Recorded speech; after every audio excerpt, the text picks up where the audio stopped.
Қайырлы күн достар, бүгін сіздерге булочка жасап көрсетемін.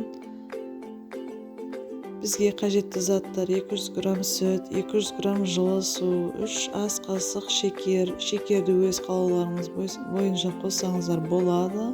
Тұз 1 чайный ложка, ашытқы 8 грамм, жұмыртқаның ағы 1 штук, 80 грамм күнбағыс майы қажет. Мен ортасына қосқанға інжірдің жемін алдым. Макты бетінен шашамыз. 120 грамм майды қамырдың ортасына жағамыз. Жұмыртқаның сарысын бетіне жағамыз. Қамырын илейміз. Бізге ыдысқа 200 грамм сүт, жылы суды құйып, тұз, ашытқыны, шекерді саламыз. Жұмыртқаның ағын саламыз. ұн салып қамыр илейміз. Қамырымыз жұмсақ болу керек, қатты болып қалса булочка ортасы тығыз болып қалады.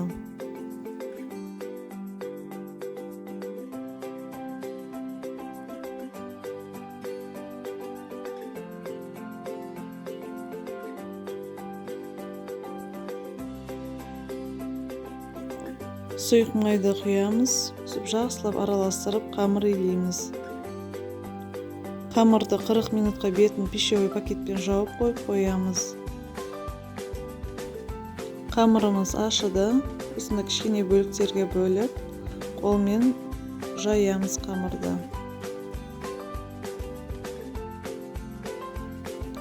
Енді бағанағы маргаринді қамырдың бетіне жұқа қылып жағып шығамыз. Оның үстіне мен джем салдым. Ортасына творог салсаңыздар болады. Әркімнің өзінің қалаған салмасын салуға болады.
Дайындап қойған булочкаларды 30 минутқа бетін жауып қоямыз, көтерілу үшін. Одан кейін бетіне жұмыртқаның сарысын жағып, макты сеуіп, 160 градуста 15-20 минут пісіріп аламыз.